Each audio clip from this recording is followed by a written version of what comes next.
That moment you realize you film your video with no audio. To me, but welcome back to Kasima, your watering well for all things faith and mental health. My name is Bernie. So good to meet you if it's your first time here. If you've been rocking with me, welcome back. So, like the intro said, filmed all this content, realized that I had plugged in my microphone but not turned it on. So it's just no audio whatsoever. And so my apologies for a change of scenery and like not having the best quality content, but I still wanted to get this out to you because I feel like what I have to say is so powerful. And not having audio is too small of a reason to cancel an entire post. So anyway, today we're going to be talking about the power of words, and I'm going to talk about 3 main reasons why our words are powerful. And so one main thing that I've talked about multiple times, and even if you know me personally, I say this all the time, but what you magnify, you manifest. Our thoughts affect our emotions, affect our words, and therefore our actions. And so what you keep talking about means it's already been ingrained in your mind, in your attitude, in your way of being. It's coming out in your mouth, and you're most probably going to act on it. If you say, I think I'm thirsty, like the moment you say that, it's like your ears heard it and your mouth like automatically became dry type of thing. And so one quick tip around that is, instead of saying what you will not do, say what you will do. Instead of saying like, I'm not going to eat fast food anymore, say, I'm gonna buy organic moving forward, or I'm gonna eat mostly raw food or food that I've cooked myself, or I'm going to meal plan, or I'm going to order, what are they called, like Blue Apron, like those things, those packages that come with all the ingredients in them, the instructions on how to cook it, so it's easy peasy. For all those out there that don't know how to cook, no excuses. And so get in the habit of saying that instead of like, no, I don't want to go do this, but I don't want to go do this. I don't want to go do this. Say, I want to do something fun. I want to do something exciting. I want to do something adrenaline rushing. I want to do something new. I want to do something I've never done before.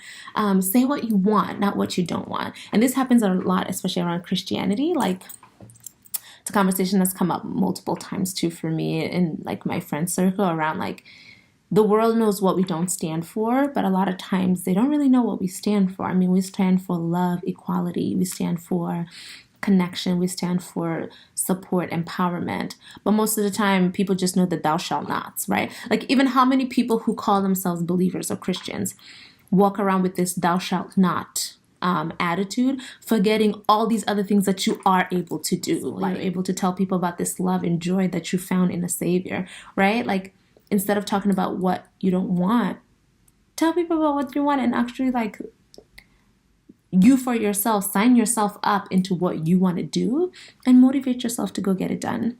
Oh, I see this forehead light right here. Number 2, self-advocacy. I wrote down here, stand up for you. So a lot of times we sit quietly and suffer in silence, even when we know like something is atrocious or something is horrible and should not be happening, especially to you. Like, I was talking to one of my friends, and she was telling me how, she walked into like her boss bad mouthing her, or like, oh no, she had walked into work and she was like chatting with a different colleague, and the boss walked in and found her talking and was like, you're lazy, you're this, you're this, you're this, you're not hardworking. She was like, all these things came up that I didn't know she thought about me. And she was like, and that just like shifted my mood for the whole day. And so I talked to her about like, think about what you might want to say when you want to approach her about this issue. Like, I hear in the moment, it might not have been the best time to do it because you are having a reaction, but, think about like what you want to do and how to approach it so you don't have to live in that. And so checked into her later, and I was like, yeah, tell me how it went. She was like, actually had a chance to talk to her, and actually went pretty well. We came to an agreement around what needs to change or what she wasn't seeing that made her feel like I wasn't hardworking. And it's because she has a flexible schedule. So some days she can come in at 9 a.m. Some days she comes in at 11, and, the boss didn't know her coming and her going. And so assumed that, let's say if she finds her talking to a colleague, she's being lazy. She's been at work for a long time and she hasn't gotten anything done. Well, for her, it's one of her late days. She's like, I just walked in, like my coat is still on, or it's still in my hands. My bag is still in my hands. I haven't even sat down and settled in. So, they got to clarify that. But one thing that she said that was poignant was, Bernie, I had to say something because I realized this isn't the first time it's come up with my employers. And so realizing that how we show up somewhere is how we show up everywhere else. And so the same thing was coming up around not speaking up for herself and letting things slide. And it's building up, and it's the same lesson is trying to come up for her to resolve it. And this was an opportunity where she actually took it and addressed it head on. And now it gets to come up in other places. It could be how you stand up for yourself is also how you stand up for other people. So she gets to advocate for other colleagues at work if the boss is having a stupid attitude with them too. Or if, on her commute home and somebody's just being biased, disrespectful, rude, sexually inappropriate, whatever, it just builds into being able to stand up for yourself in those areas as well. And so the third piece was around internal dialogue, also noticing how you talk to yourself. You are your biggest audience. You live with yourself 24/7. And so you're hearing everything that's said about yourself, whether positive or negative. And so you get to choose to actually speak positively, intentionally to yourself. Your internal conversation and how you see yourself is also how you see the world and how you assume others see you as well. And so if you think you are not beautiful, if somebody gives you a compliment of you're beautiful, then you're going to be like, clearly you must be blind, right? Or you don't see what I see, or you don't know me well enough for you to know that I'm not beautiful. It's hard to hear it. If somebody says, wow, you're so smart, you're intelligent, you're well put together. And for you, you're like, I'm a failure. I am irresponsible. I am unworthy of any happiness or success, or, I'll never amount to anything in life. I'm a burden to people. Then you can't hear those things. And this actually came up with a conversation I had with a client like 2 days ago even. And she was just like, for a year, I've been in therapy to address these issues. And she's like, now I feel like I need an extension from my professor for an assignment that I already got an extension for. And I was like, but you were sick. Like, you were miserably sick. Yes, you can acknowledge that, hey, I could have done better around like time management, but she was like, you were sick. You have all these other finals due around the same time. You have all these different projects that you're a part of.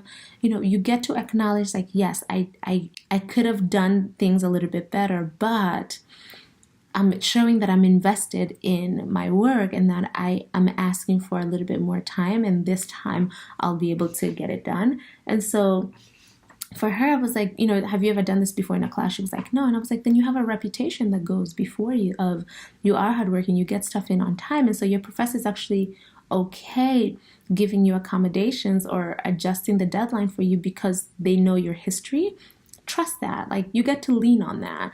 And so in the last video, I talked about knowing your worth. And this is part of that. Knowing your worth shifts how you see yourself, how you speak to yourself, and in turn, how you speak to others and how you see them, how you perceive your position in the world, your purpose, your connection with other people, and your ability to hear goodness being said about you.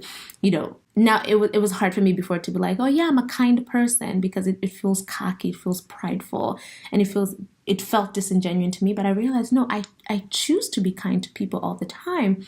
So why can't I say that I'm a kind person? Yes, there are going to be times where I'm probably rude, probably my face responds quicker than my mouth can about situations, but it doesn't negate that I am a generally good, kind person. I love to connect with people through talking, so I'm social, I'm connected. I can say that about myself, like I'm a connected person, I'm a joyful person, I'm a fun-loving person. Not because I think I'm cocky or better than anyone else, but it's because I choose to be these things. And so I'm consistently, daily choosing to be active, connected, engaged, joyful, fun. And so you get to compliment yourself too. And that way you're able to hear compliments from other people as well. And so just to recap real quick, and I'm looking sideways because I'm reading my notes, but what you magnify, you manifest. Say what you're going to do or what you want versus what you don't want or what you're not going to do. Number 2, stand up for yourself. Do not suffer in silence. Like, Nobody can know that you are suffering unless you speak up about it. And a change cannot come unless you make it known that a change is needed. And lastly, internal dialogue, mind how you speak to yourself. Speak to yourself with the voice of positivity, encouragement. Be your biggest cheerleader. And that way, even when external validation doesn't come, it is not life-threatening to you. Like, it's not the end of the world. You get to say, oh, you think I'm not beautiful? Well, stop looking. Your eyes ain't broken. You can turn them around. If you don't like what you see, turn around, and so just think about those things. I'd love to hear your comments below on like which one resonated the most with you. Which one do you feel you struggle with the most too? Like, I know for me, it's the what you magnify, you manifest. It's like, no, I don't want to be known as a person who's lazy. I don't want to be known as a person who's, it's like, well, I am a disciplined person, and then I get to figure out what does discipline look like in these different areas. So let me know below. What resonated with you? How can I support you in that? Or how can we as a community for Kisima support you in that? And as always, like, comment, subscribe, share these. If these videos are helpful to you, let somebody else be blessed and encouraged too. Don't be a stingy person. Let them hear, okay? Love you, lovelies. Until next time, bye.